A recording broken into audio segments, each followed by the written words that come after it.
کی دعوت، اللہ کی دعوت، اللہ کی دعوت، یہاں تک کہ کائنات کو روشن کرنے والا سورج، کائنات کو روشن کرنے والا سورج آج حجرہ عائشہ میں لیٹے ہوئے فجر کی نماز پڑھنے کے لیے مسجد میں نہیں جا سکے، حضرت عائشہ کی گود میں ہے، فجر اور ظہر کے بیچ میں اپنے رب کو پیارے ہونے والے ہیں، ایسے موقع پر آپ کے آواز بند ہو چکی ہے، حضرت عائشہ نے اپنے کان لگائے تو یہ کائنات کو چمکانے والا سورج اپنی زبان سے آخری جملہ جو ادا کرتا ہے، پوری زندگی اللہ کی طرف بلانے والا آخری جملہ اپنی زبان سے بھی اگر نکالتا ہے تو یہی نکالتا ہے، اللہم بالرفیق الاعلی، اللہم بالرفیق الاعلی، اللہم بالرفیق الاعلی، اے اللہ رفیق اعلیٰ میں، اے اللہ رفیق اعلیٰ میں، اے اللہ رفیق اعلیٰ میں، اے اللہ نیک لوگوں میں، شہداء میں، صالحین میں میرا بھی حشر فرما دے، مجھے بھی ان میں شامل فرما لے،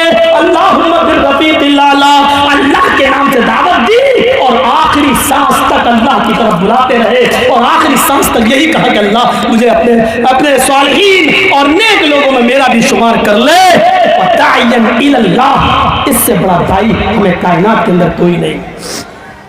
میرے پیارے ساتھیوں ماننا پڑے، اور آخری چیز وَسِرَاجًا مُنِيرًا، اے محمد صلی اللہ علیہ وسلم ہم نے آپ کو روشن سورج بنا کر بھیجا، کتنی مماثلت، یہ سورج جو آسمان پر چمکتا ہے، یہ آفتاب عالم، اس کی چمک دیکھو، سراج منیر محمد رسول اللہ کی چمک دیکھو، آفتاب عالم جب چمکتا ہے تو اندھیرا دور ہو جاتا ہے، سراج منیر نے اپنی چمک سے جہالت کے اندھیرے کو دور کر دیا، آفتاب عالم جب چمکتا ہے تو رات کی تاریکی ختم ہو جاتی ہے، سراج منیر جب چمکا تو اس نے گناہوں کی تاریکی کو ختم کر دیا۔ فرق اتنا ہے، آفتاب عالم صرف دن میں چمکتا ہے، رات میں نہیں، سراج منیر کی چمک رات میں بھی رہتی ہے اور دن میں بھی رہتی ہے۔ فرق صرف اتنا ہے، آفتاب عالم جب آسمان پر چمکتا ہے تو ستارے غائب ہو جاتے ہیں، ستارے ہٹ جاتے ہیں، سراج منیر جب چمکا تو دوسرے رسولوں کی شریعتیں بھی اسی طرح منسوخ ہو گئی، دوسرے نبیوں کی شریعتیں ستارہ تھی، محمد رسول اللہ کی شریعت سورج تھی، جب سورج نکلا تو آسمان کے ستارے غائب، جب سراج منیر آیا تو دوسرے رسولوں کی دعوت ختم۔ ہم یہ نہیں کہہ رہے کہ ان کی دعوت نہیں تھی، لیکن سراج منیر کے چمکنے کے بعد اب اس دعوت کی، ان ستاروں کی ضرورت نہیں۔ میرے پیارے ساتھیوں یہ فرق ہے، اور سن لو میرے پیارے ساتھیوں، ڈنکے کی چوٹ پر اس بات سے میں نے کبھی سمجھوتا نہیں کیا، اپنے معاملات، اپنے کردار ہمارے برے، لیکن ایک بات سن لو، اور کعبے کے رب کی قسم اس بات کو میں بار بار کہتا ہوں، کئی جگہ میں نے کہا ہے، اس دور میں کتاب و سنت کا اور قرآن و حدیث کا سچا محافظ اگر کوئی ہے تو اے اہل حدیثوں وہ تم ہو، کعبے کے رب کی قسم کتاب و سنت کے سچے علم بردار اگر کوئی ہے تو وہ تم ہو، نبی اکرم کی دعوت کے سچے محافظ اگر کوئی ہو تو تم ہو، اللہ کی کتاب کو، شریعت محمد کو اپنی اصلی شکل میں اگر کسی نے باقی رکھا ہے تو اہل حدیثوں وہ تم ہو۔ سارے لوگوں نے معانزش ملاوٹ شروع کر دی، کسی کے ہاں پیروں کی ملاوٹ، کسی کے ہاں فقیروں کی ملاوٹ، کسی کے ہاں اماموں کی ملاوٹ، کسی کے ہاں محدثوں کی ملاوٹ۔ اگر فقیروں، اماموں، محدثوں، پیروں اور ولیوں کی ملاوٹ سے رب کا دیا ہوا سچا اسلام، شریعت محمدی کا سچا پاسدار اور خالص اسلام اگر کسی کے پاس ہے تو اے اہل حدیثوں تمہارے پاس ہے، تم اس کی حفاظت کرو، تم اس کی رکھوالی کرو، انشاءاللہ قیامت کی صبح تک کوئی